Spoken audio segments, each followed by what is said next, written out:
में कैसे देते हैं? द बुक कंप्राइजेस ऑफ, यहां पर वो ऑफ लिख देंगे और वो सेंटेंस फिर इनकरेक्ट हो जाएगा. So please remember, the book comprises या the book consists of 21 chapters. That will be the correct sentence. आगे हम देखते हैं, ओनली इसके अंदर मैंने करेक्ट सेंटेंस लिया हुआ है. These are really very simple sentences. इसके अंदर बहुत ही अच्छी तरीके से आप प्रीपोजिशंस को समझ पाएंगे. For example, Rahul neither objected to nor approved of it. Exams में क्या कर देते हैं? एग्जाम्स में आपको टू और ऑफ नहीं देंगे, या फिर ऑब्जेक्टेड टू दे देंगे और अप्रूव्ड ऑफ नहीं देंगे. सो प्लीज रिमेंबर कि Rahul neither objected to nor approved of it का ध्यान रखें, तभी यह सेंटेंस करेक्ट होगा. Next that is, Rahul had no interest in and passion for cricket. तब ये सेंटेंस करेक्ट है. एग्जाम्स में कैसे करते हैं वो देखें. Rahul had no interest and passion for cricket. वो यहां पर इन नहीं लिखेंगे एग्जाम्स में. अब ऐसा क्यों होता है वो आप देखो. राहुल हैड नो इंटरेस्ट, यदि आप यहां से एंड हटा दो, पैशन हटा दो, तो आपको क्या बचेगा? Rahul had no interest in cricket. लेकिन इंटरेस्ट के साथ साथ यदि पैशन को भी जोड़ना है तो passion for. Rahul had no interest in and passion for cricket. Then this statement, this sentence is correct. Rahul resigned his post. Exams में क्या देंगे? Rahul resigned from his post. So I am putting a little more emphasis on these words. Once again, please look at this. Rahul resigned his post. Then only this statement will be correct. Fourth देखिए, Sardar Patel is held in great respect. Sardar Patel is held in great respect. Fifth is, Rahul interested me with this project. यहां पर Rahul interested me, this is interested, उसको विश्वास है, me with this project. यहां पर interest plus somebody plus बीद plus something का इस्तेमाल होता है. So please keep in mind. Next देखें, prince was sitting in room and later on he fell into the well. Well कुआं है, कुएं के अंदर वो जा रहा है. So fell into the well, fell in the well नहीं होगा, fail into the well. And room चूंकि स्टेशनरी है, that's why Prince was sitting in room. आगे देखिए, मैंने लिखा भी यहां पे इनटू मोशन के लिए और इन जो है स्टैटिक के लिए इस्तेमाल किया जाता है. There are certain exercises sentence wise I have given. आप बहुत सिंपल तरीके से देख सकते हैं. He is kind dash poor. क्या होगा यहां पे? He is kind to poor. Please remember, इसको आप मैगअप कर लें, just by heart it. He is kind to poor. Second sentence is, he deals in stationery, he deals in leather, he deals in clothings, ऐसे आप बोल सकते हैं. Third sentence is, he bent dash the room. क्या होगा?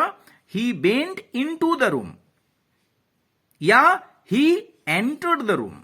Went के साथ, गो के साथ आप इनटू का इस्तेमाल कर सकते हैं, लेकिन जब एंटर का इस्तेमाल करेंगे तो उसके नेक्स्ट आगे इनटू नहीं होगा, एंटर इनटू नहीं होगा. Fourth is, it's an exception dash rule. Correct answer will be, it's an exception to rule. मतलब नियम के अपवाद है। Where has the train come from? That will be the correct statement. Where has the train come from? और यहां पे आपका question mark हो जाएगा।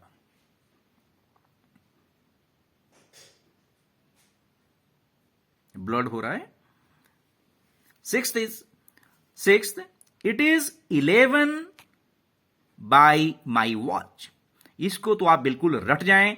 It is 11 bye my watch. कहीं भी घड़ी की बात यदि की जा रही है, घड़ी से समय पूछा जा रहा है, जैसे यहां पे इट इज 11, मतलब मेरी घड़ी में 11 बजे हैं।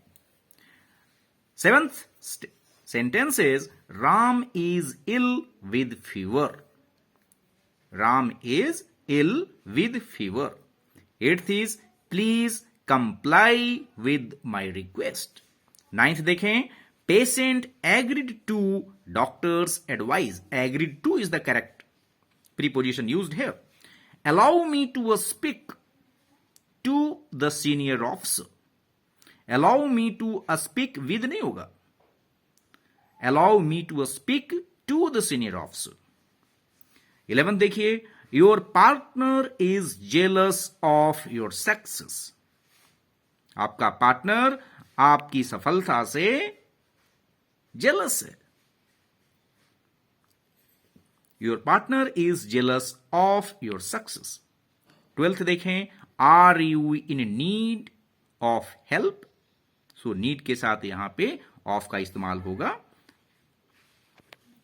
We can put question mark just after this. See 13th देखें, Taimur was lame of one leg. इससे पहले ही मैंने बताया हुआ है। आई के बारे में बताया था। एंड आई में व्हाट वाज दैट, यहां पे मैंने बताया था blind of an eye. So similarly he was lame. Taimur was lame of one leg. ऐसे भी आप तैमूर लंग के नाम से जाना जाता है। So most of the sentences or almost all sentences I have taken from the history, ताकि आपकी इंग्लिश भी इंप्रूव हो, साथ ही साथ आपकी जीके भी simultaneously that has to be improved. 14th sentence हम देख रहे हैं, Bose was born of affluent family. Subhash Chandra Bose एक एफ्लुएंट फैमिली में जन्म लिए थे। Subhash was born of affluent या रीच फैमिली। एफ्लुएंट का मतलब होता है रीच। 15th है, soldier complained of backache. Soldier ने किसकी कंप्लेन किया कि मुझे कमर में दर्द है। So complained of, complained about नहीं। 16th is I invited him to tea but he apologized to me for delay. यहां पे दो चीज का ध्यान रखें। I invited him for tea नहीं होगा, I invited him to tea. उसको आपने चाय पे बुलाया, बट लेकिन ही अपोलोजाइज्ड टू मी, उसने आपसे माफी किस बात की मांगी? For delay. तो यहां पे अपोलोजाइज्ड